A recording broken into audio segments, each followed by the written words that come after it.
what we're seeing in the world of college recruitment, I think, is very consistent with some of the headlines that you were sharing a few minutes ago. And that is a significant imbalance in the labor market, far more employers trying to hire, far more job openings than people who are applying to them. And I keep seeing people saying there are a lot more job openings than there are job seekers. And I call BS on that. The topics and opinions expressed in the following show are solely those of the host and their guests and not those of W4CY Radio, its employees, or affiliates. We make no recommendations or endorsements for radio show programs, services, or products mentioned on air or on our web. No liability, explicit or implied, shall be extended to W4CY Radio or its employees or affiliates. Any questions or comments should be directed to those show hosts. Thank you for choosing W4CY Radio. Welcome back, everyone, to the Geeks, Geezers, and Googlization Show, the home of Googlization Nation, where we talk with HR and business thought leaders about the crazy shift going on in the world of business, technology, and HR. Here's your host, Ira Wolfe.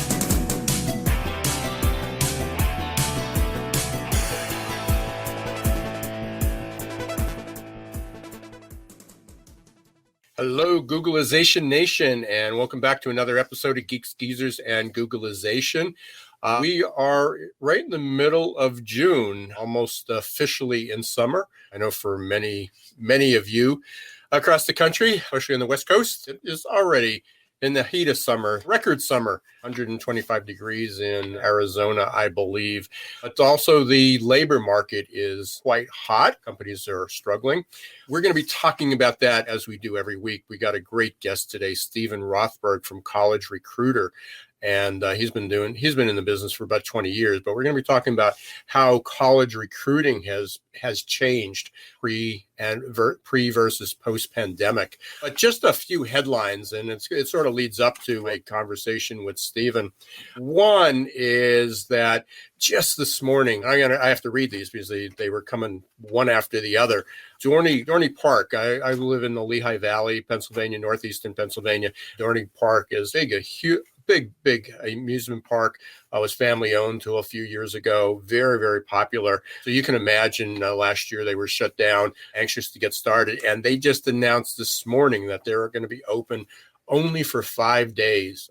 It's going to be Wednesday through Sunday due to staffing shortages. We keep hearing more and more about that. So this going back to normal or waves to normal or return to normalcy, or as we talk, I use a term I picked up from someone else, is never normal. And that's pretty much what it's going to be.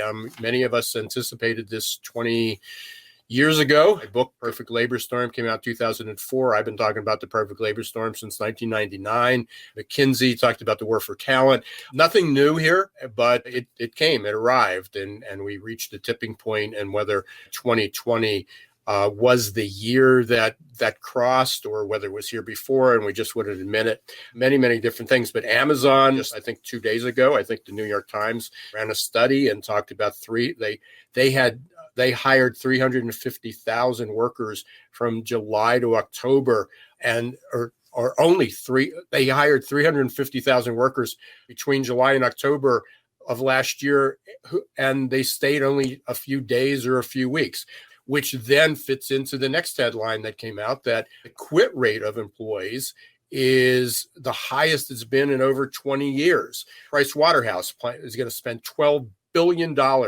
on their recruitment and hiring. They plan to hire 100,000 new people. That's not a small chunk of change, $12 billion. And then we have other things going on. Fewer than 3 out of 10 white-collar workers were actually working in their offices last month. So despite the vaccinations and this return, there's still a lot of uncertainty. And there are people that are quitting work because they are asked to come back to the office. And there are people that want to stay home. There's people that their offices are closing and they want to go back to work. They don't want to continue to work out of their home. So it's, again, a very, very challenging environment. And then Indeed studies said 27% of unemployed job seekers are looking to switch. There are other studies that show that's as high as 40% of current workers.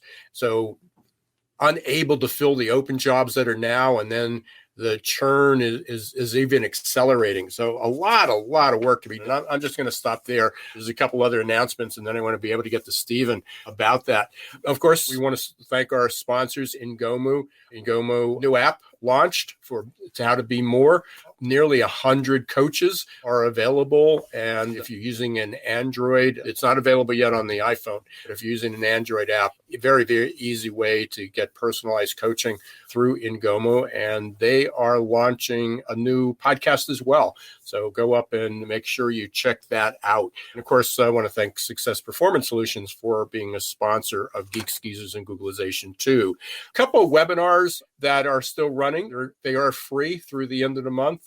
One is on adaptability quotient. You can go to bit.ly/AQ520.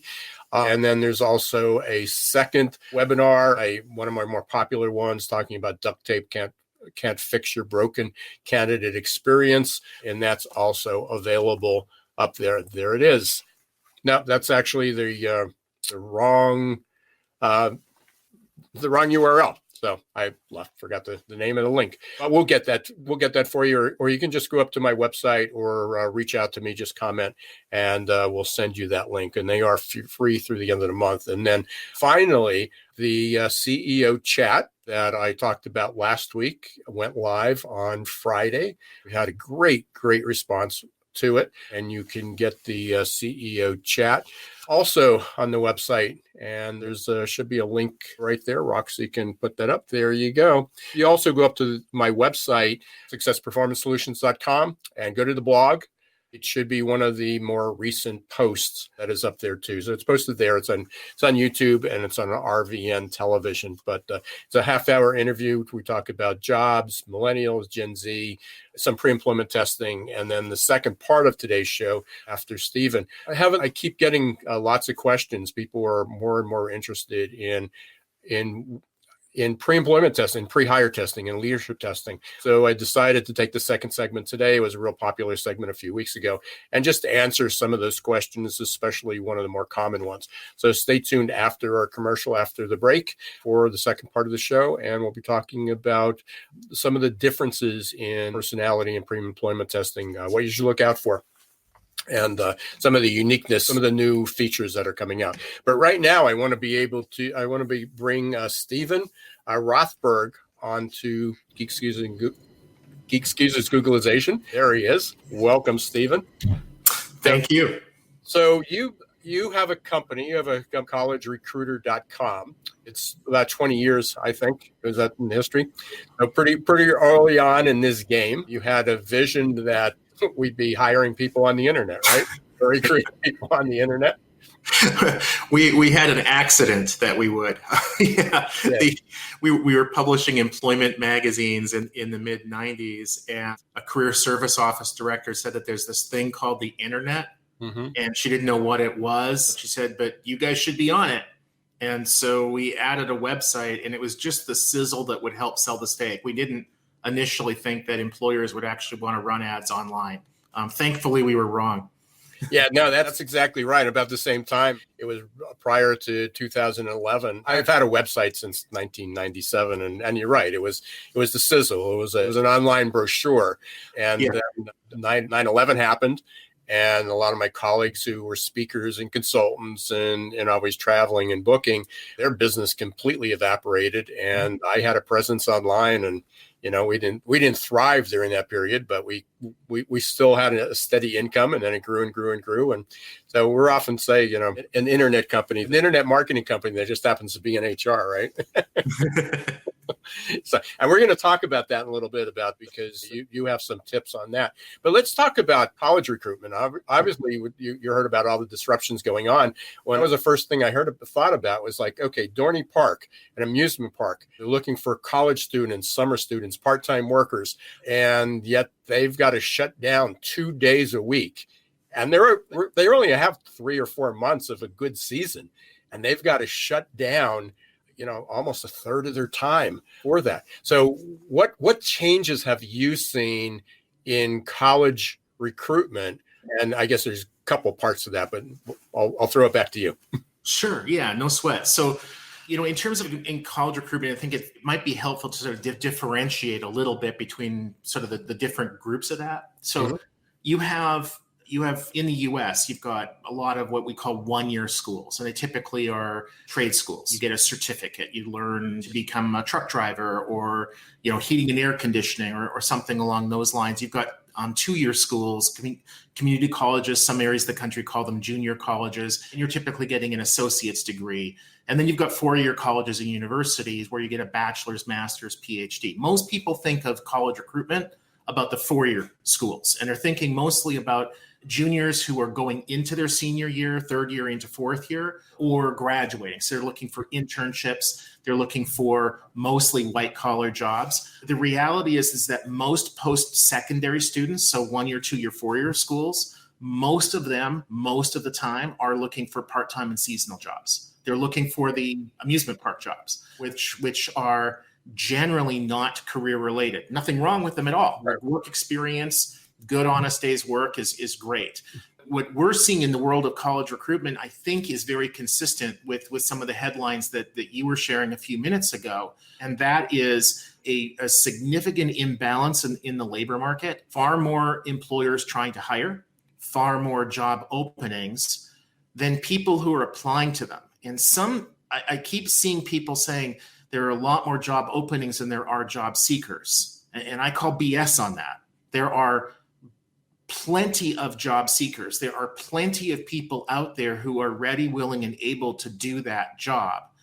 But for about 5 decades, employers have gotten away with treating employees like crap and paying them like crap. And finally, what we're experiencing right now is that employers are able to treat their employees like crap or pay them like crap, but not both. And when I see stories, I don't know that amusement park, specifically, but generally what I'm seeing from employers like that hire a lot of part-time, a lot of hourly, is that they're mistaken about what the prevailing wage is. The vast majority of employers truly want to pay a fair wage, but also many of them, perhaps most of them, don't know what that fair wage is. So I suspect that if you went and looked at those employers, restaurants that can't open or that open 40 minutes late because the kitchen isn't staffed, amusement parks, retail shops, whatever, you're going to see a whole lot of them paying $10.50, $12 an hour, maybe even $15 an hour. But the prevailing wage for that kind of talent in that geographic area might be $20 an hour. Mm-hmm. So why, as a individual who's re-entering the labor force after being fired 14 months ago, why would you take a job paying $12 an hour or even $15 if you can do the same or similar work and make $20? It's we should be applauding people for making rational, financial-based decisions. We should be applauding them for looking at employers who got rid of all of their staff 14, 15 months ago without a second thought about the impact on those employees and their families, and now expect those employees to come crawling back to them and accept below market wages. It just doesn't make any sense. So there's a lot to unpack there, and obviously this has to do with region and geography and definitely, and, versus urban versus rural. We're sort of in the middle of Lehigh Valley, but we're booming. I mean, Lehigh Valley's booming, a lot of transportation distribution. So going back, I'd like your opinion on this. I was actually asked this, and I gave him my answer. We'll see if we align there. Amazon, the Amazon story.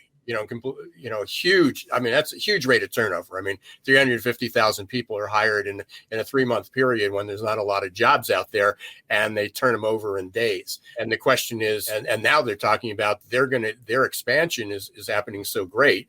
Obviously, Amazon's not going away anytime soon. They even said the other day is they might run out of workers. I mean, truly. So, that may defy there's not enough job seekers, except that why are they turning them over that quickly? I mean, and again, they are paying. I mean, Amazon in most locations is setting a prevailing wage for hourly workers.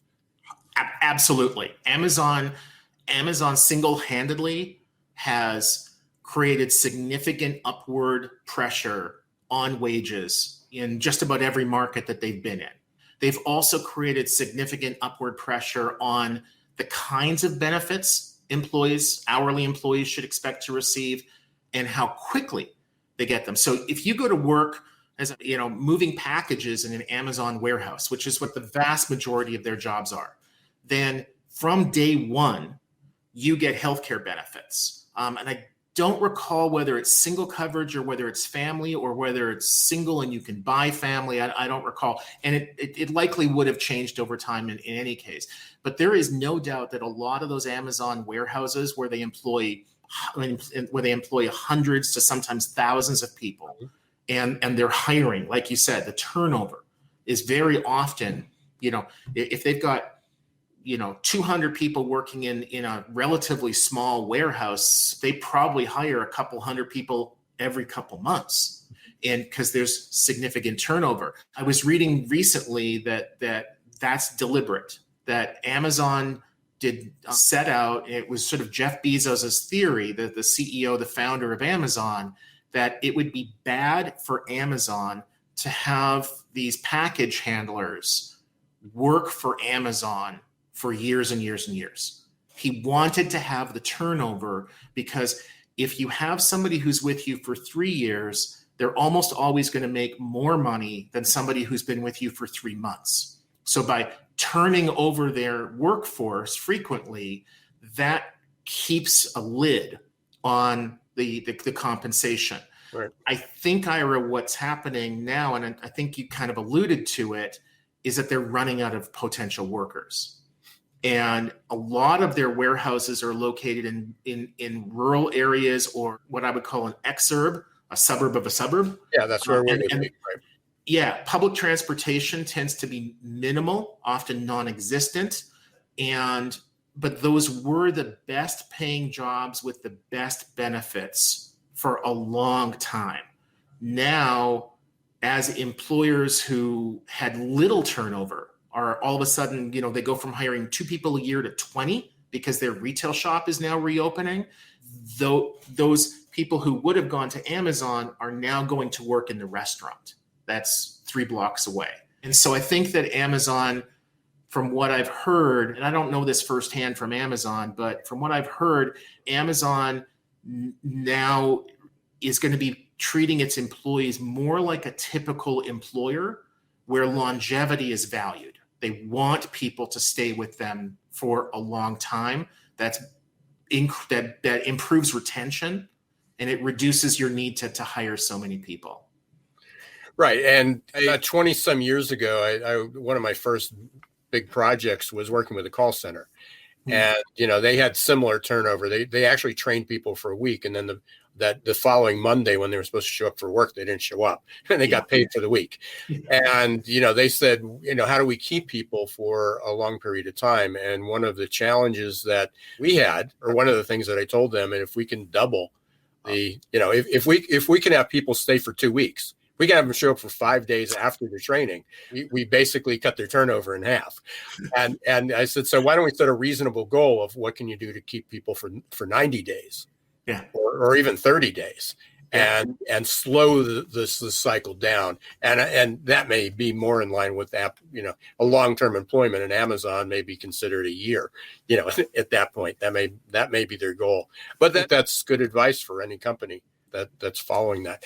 So what are you seeing with internships? Yeah.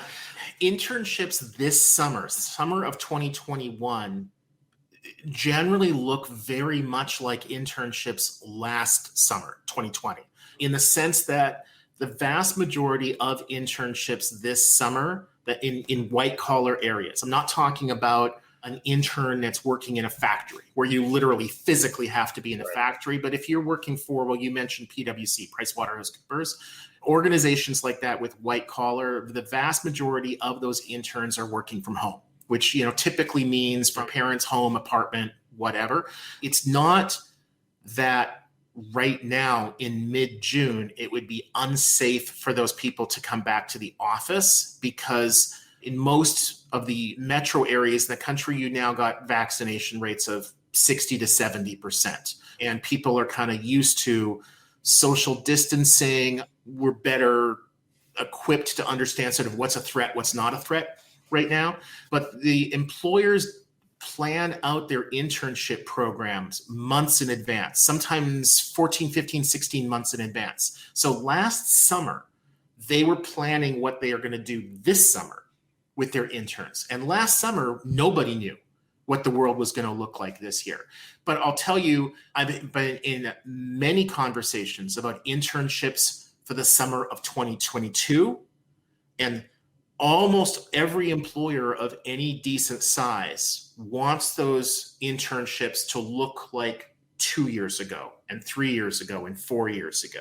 So students who are looking for internships that would be a year from now, summer of 2022, they should expect that they're going to be back in the office in almost all cases.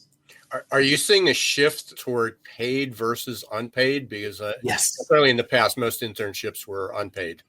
Yeah, you're 100% right, and that also varies considerably industry by industry, right? So like the big four accounting firms have been paying their interns for a long time, but in entertainment, in public relations, it's almost viewed like as an evil by the employer to actually pay people for their contributions to your profitability. And internships over the last, I would say 5-6 years, maybe 7 years now, have been rapidly shifting from the default being unpaid to now the vast majority of them are paid. It's our belief at College Recruiter, and this is open for debate, that in almost all cases, an unpaid internship is a violation of the Fair Labor Standards Act, the FLSA. There are definitely exceptions to that. Nonprofit and government are specifically excluded, but the rule with the FLSA is that if you provide value to the employer, you have to be paid for that work. Mm-hmm. Well, I defy you to find an internship for a for-profit organization where the intern provides no value. I mean, they might, it's not a balancing act. It's not like, well, we're being really good and we're training them and look at what a great life they're going to have. The court's going to look at that and say, well, that and the price of bread are just about as irrelevant to this discussion. So let's talk about, are they providing value? They're providing value. Well, then you need to pay them, and you need to pay them, therefore, the prevailing minimum wage, which in 2021, the minimum wage is not going to get you anywhere. You're not going to hire them. So the reality is those who are fortunate enough to find internships this summer generally are being paid way more than they would have been 2, 3, 4 years ago. Interesting. So let's talk, as we're getting toward the end. I want to make sure we cover it. College Recruiter. I mean, yeah. So if I'm let's talk both sides. If I'm a student, if I'm a college student, or if I'm the employer, how does that work? Yeah, so we have a typical job search or job board model where employers pay to advertise their jobs with us. And for us, that's any job that requires 0 to 3 years of experience, part-time, seasonal, internship, what we call entry-level jobs. The candidates, in our case, the students and recent grads, they use the site for free. And that's the case with almost all job boards, Indeed, LinkedIn, a College Recruiter, whatever. The kinds of jobs that they're going to find on our site generally are from larger organizations, but there are plenty of exceptions to that. And the reason for that is that a large majority of students and recent grads are employed by large corporations. There's this conventional wisdom that's wrong, that most people work for small companies in the US. And it's actually not true. Most people are hired by small companies, but the people who are actually working mostly are working for big companies. Small companies turn people over faster, and they tend to go out of business faster. And it's exactly the same in the world of college recruiting. Yeah, and I think, as a small business, and I work with a lot of small and medium-sized businesses, I think part of it is 92 or 93% of all businesses are small businesses. but Sure. they may only employ. So people say most people work for small businesses because 90 some percent of businesses are small. But when you're looking at somebody, how many small companies do you need to put together to hire 50,000 people or 100,000 people? And here's Deloitte. They're going to hire 100,000 more people. That's a lot of small businesses that would have to be strung together to be able to do that. And although there are certainly college students who look like you and I do, older, the reality is the vast majority of the people that a Deloitte, a PwC, an EY, whatever, that they are generally 21, 22, 23 years of age. They are at the beginning, not middle or end of their careers. Yeah. Do you see any trends on the types of jobs that are being posted for the colleges? Or has that shifted at all? Yeah.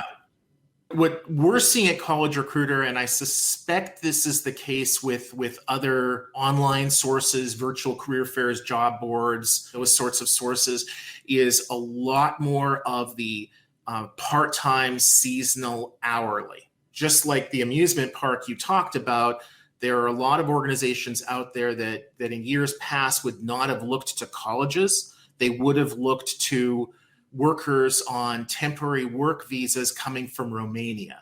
And that's another issue that's impacting some of these. Hospitality is mostly hotels, theme parks, whatever, employed a lot of workers from overseas, in large part because they were cheaper and they undercut American workers in terms of wages. And now, if you're coming from Romania, it's going to be pretty darn hard for you to get a work permit in an era of COVID. Yeah, I mean, I'm smiling because, we've heard for years that if we didn't have immigration, we wouldn't be able to fill the jobs, and we're taking these jobs away. And here we are. Example, we have no immigration and companies can't find people because, whether it's people don't want to work, whether it's competitive, whether they don't have the skills, we won't get into the whole list of reasons why, but it's going to affect the economy if we don't have immigration. So I don't want to turn this into a political show, but it's a conversation worth having. So maybe the tide turn again. Steven, I can talk to you for a long time. We just got the first introduction, and would love to have you back. I know we said we were going to talk about even marketing. I mean, some of what you've learned about that, for pay-per-click and so forth. And people think it's so expensive, but there's really an art and a science. Pay-per-click and marketing, and love to have you back and have a conversation about that. But how can people get a hold of you? What's the best way if they want to reach you, but also if they want to learn more about College Recruiter? Yeah, sure. So if they're looking for a job or just want information about College Recruiter, there's the URL right there, collegerecruiter.com. Thank you. And certainly feel free to reach out to me. I'm not shy about sharing my email address, Steven, Steven, at collegerecruiter.com. And of course, you can find me on Twitter, LinkedIn, whatever, same thing. Treat them well, pay them well, and you won't have trouble hiring. Sage old advice. Companies still haven't figured that out yet. I have one final question I like to close with. Have you back? Hopefully we'll have you back before the year. But if we're in June of 2022, what are we going to be talking about?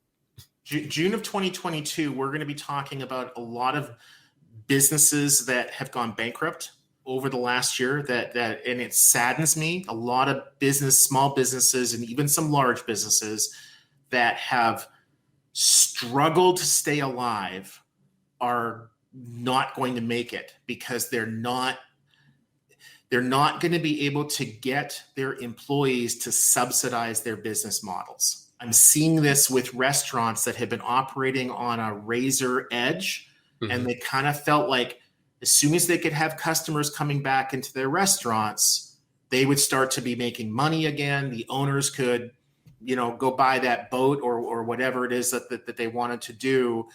And by the time that those owners are ready to see the reality that they're going to have to pay those servers $18 an hour plus tips, so they're making $30 an hour, I think that they'll be out of business, because customers that have terrible service, or that the restaurants are closed, or the theme parks are closed a third of the week, they're just going to move on.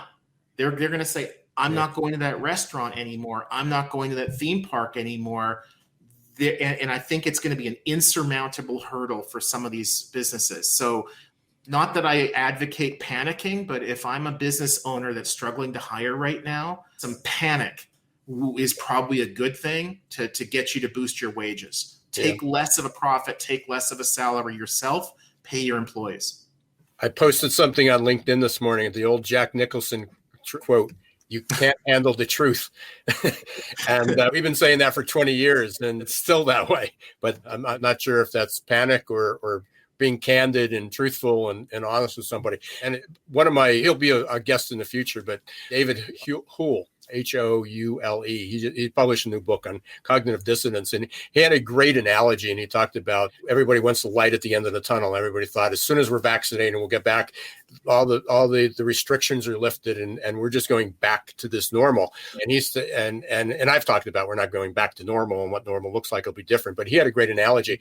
He said we entered a tunnel last year, and everybody expected we were going to come out, and it was going to be the same weather, the same environment. It was going to look the same, and we came out, and it looks very different.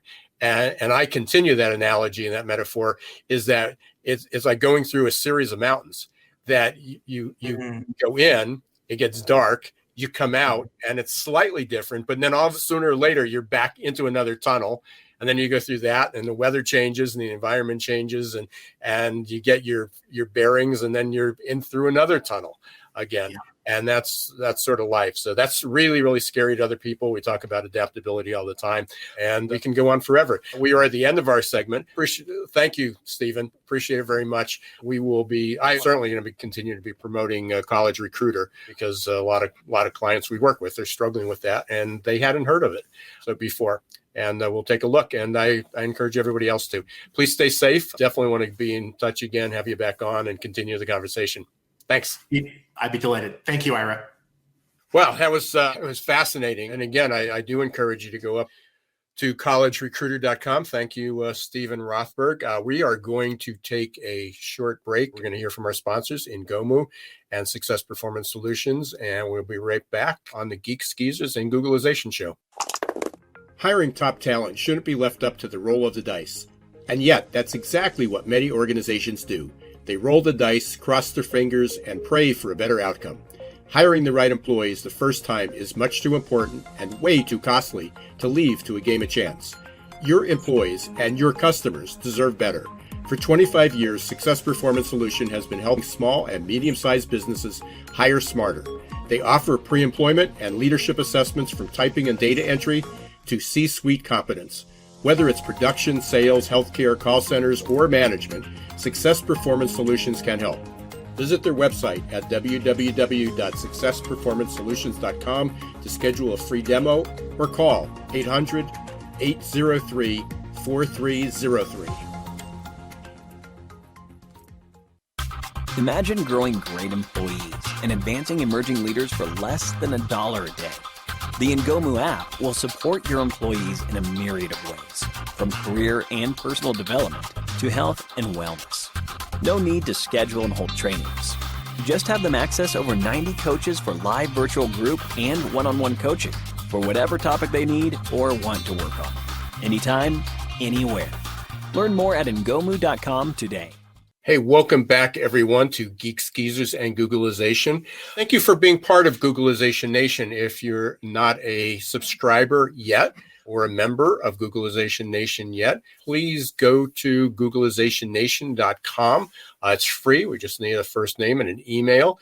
And then almost weekly, try to keep it weekly and sometimes more frequently, but rarely, we'll send out updates about who the next guest will be. So other significant events, such as my interview with on RVN TV last week with Alcini and Joe Asumendi. And we were talking about jobs and hiring and recruitment and millennials and Gen Z and pre-employment testing and a number of different things. So you can catch the show up on the website. You can see it scrolling down below. Appreciate that. And you'll also get updates about webinars and other events. But I want to thank Stephen Rothberg before we go too far, again, for being our guest in the first segment. collegerecruiter.com. Definitely check it out for anybody who's looking to hire college students, young people, recent grads, or interns, or if you're looking for a position and you happen to be a college student or a recent grad, check out collegerecruiter.com. One of the questions that we get all the time at Success Performance Solutions, we often get questions about, is the test valid? Is it reliable? And we get, do you have a test for sales? Do you have a test for customer service? Do you have a test for a mechanic? Do you have a test for healthcare? And I just wanted to talk not necessarily about one system that we promote or we encourage people to use. We call it the elite assessment system, but just some of the differences and some of the things that you might want to check. And people overlook the third parameter when people are looking if an assessment is qualified. And again, validity, reliability, and job relevance. Those are the EEO criteria. That's what EEO guidelines. That's what the Department of Labor. That's what any employment law attorney might say to you if you're using a test. Here's the criteria that we need. And validity just means that what the assessment is constructed to test is accurate. And so if it's supposed to test for extroversion, it's actually testing for extroversion. If it's testing for detail orientation, it's testing for detail orientation. If it's testing for typing skills, it's testing for typing skills. And so there's got to be an alignment there. One of the examples I use is that if you went to the ER and you're having chest pain, and the first thing that they do is they test your blood sugar and they say your blood glucose is good. It's normal. It's within normal range. That may not help the diagnosis, but it was an accurate assessment. The diagnosis that you're looking for is, are you using a test that's valid? Is it testing? It could be valid and accurate in testing what it's testing for, but it also has to be relevant to the job. For instance, there's a pretty famous case law out there in the employment law circles that for frontline workers, the company was testing for leadership skills because they wanted people to come in that had the ability or the potential to move up into the ranks. The problem is that it discriminated against a lot of minorities, a lot of the protected class by using that leadership test. But it wasn't relevant for the job that they were initially hired to do. So although the leadership assessment, the assessment they were using, was legal, it was valid, it was reliable, and if it was used for leadership, it was job relevant. The problem is it was viewed as not being job relevant because you were testing for leadership skills on production frontline workers. If you brought them in, if you hired them and then tested them on the leadership, it would have been fine, but they were using that to screen out people. So validity is literally just is what you're testing for is accurate. Reliability means if we test today and test them tomorrow and test them next month and next week, will you get a similar result? Does it have to be exactly the same? No, because we're human beings and we're going to change answers, but it has to be within a statistical significant range correlation that it's accurate. So we look at validity. Are you testing is the test testing the right things? And is it accurate? And then reliability is, can you repeat those results over time? But the third part is job relevance. And this is what I wanted to get into today. Many personality tests that are used for hiring are based on what they call the Big Five model, or OCEAN. OCEAN represents openness, conscientiousness, extroversion, agreeableness, and non-emotion. Or some people call it the N is neuroticism, which is not a clinical diagnosis. It just means people are more excitable and reactive than they are reserved and maybe complacent. So OCEAN: openness, conscientiousness, extroversion, agreeableness, and non-emotion. And those 5 scales for tools like Caliper, Hogan, we recommend Outmatch, Preview, Big Five. In all those assessments, that's the core. And what the psychometricians and the test publishers have done, have taken each of those scales and subdivided them into other scales that may fit under that umbrella. So they've taken conscientiousness and they look at that as, are you organized? Are you structured? Are you process oriented? Do you tend to follow the rules? They look at extroversion and talk about your group orientation and how outgoing you are. So but most of these studies are based on this big five. You can also go look at the 16PF is another model that a lot of these are baselined against, and Neo 5 is still another one. And so most assessments that are out there are based on this Big Five model. It has been demonstrated to have job relevance. The challenge in our mind comes when if you're using the same five scales or the same baseline and you measure everybody on extroversion or group orientation or outgoingness, so there's some jobs that may not be relevant, that may not be important. So for a frontline job, for a line cook, for a truck driver, for a maintenance person, for a mechanic, or someone in the trades, for someone working in a laboratory, does it really matter if they're introverted or extroverted? That may be a cultural issue. And I can assure you it is of having a very reserved introverted group. And then you bring in an extrovert who likes to chat with everybody. They like to think, they need to think out loud. They need to converse with other people. They sometimes think before they talk before they think, and versus thinking before they talk.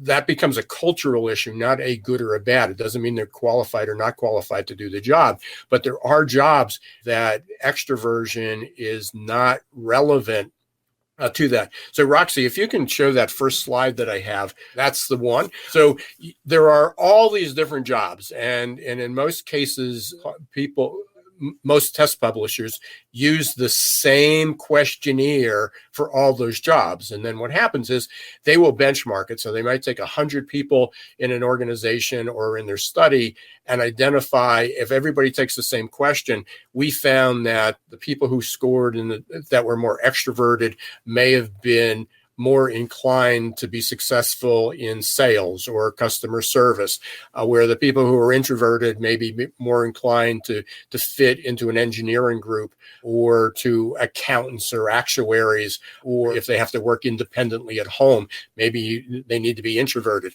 The problem with that is that doesn't mean that they're good or bad. It just means that if you've only hired extroverted salespeople and you benchmark them against extroverted salespeople, then you become the tallest person in the room. But I always joke that I'm 5'8", but if I hung around with people that are 5'4", which are a lot of my family members, I'm pretty tall. But if I hang around with some friends who are 6'2", then I'm short. So if you only hang around with short people, then you can be the tallest person in the room. And that's similar what happens with extroversion, introversion, conscientiousness, and so forth. When everybody gets measured on using the same profile, sometimes those scales are not relevant. And the problem with a lot of testing is that if you said, we don't want to measure extroversion, we like the other four categories, we want to know what their self-control and their stress management is, we want to know how competitive or how agreeable they are, we want to know how conscientious, but we really don't care if they're extroverted. You can't remove that scale. So we have a platform that we recommend. It's called the Elite Assessment System. And if you can show that second slide real quickly, Roxy, there you go. Just want to give you an example. We have 170 individually validated scales, so you can combine those into the ones that are relevant. So I just pulled two examples here. This is our Sales Hunter profile, and these can be customized. We can add or remove any of these if you don't want them, which is an advantage. Again, any other assessment tool I have, we cannot remove any scale. So if you said, we don't like the assertive scale, we don't want the extroversion scale, you would be stuck with it. Within the Elite system, the one that we're using, we can actually remove it. So a Sales Hunter profile, has things like, again, achievement drive, assertiveness, extroversion, where if we were looking for a hospitality worker, you don't see assertiveness on there. You don't see extroversion on there. Talk more about attitudes. Are they flexible? Do they have a helping disposition? Are they reliable? Will they show up? Are they responsible? Will they follow the rules? So again, there are different traits, abilities, cognitive skills, attitudes, motivations that are required for one job versus the other. That's the direction that assessments are going into. If you want to talk about job relevance, you want to talk about meeting the criteria of EEO, validity, reliability, and job relevance, then each assessment should be job relevant. It should be designed to test for the most important traits, attitudes, and abilities that they are. If you'd like more information, you can see scrolling across the screen. Just go up to successperformancesolutions.com/elite, or you can just type in, look for pre-employment testing, and it will be up there. Again, that's a lot of often kind of thrown out information, drinking out of a fire hydrant. But I hope that answers some questions, or if it raised more questions, please don't hesitate to get in touch with me. You can reach me on LinkedIn. You can go up to the website, again, Success Performance Solutions, or you can email me at super-solutions.com. success@super-solutions.com. Again, I want to thank everybody for listening to Geeks, Geezers, and Googlization, for being part of Googlization Nation. Thank you for being here every Wednesday, 1 p.m. Eastern Time, or if you're watching our replay or a podcast, it might be on iHeart, Spotify, Apple, Google, you name it. Our audio is replayed there all the time, or you can watch it at any time.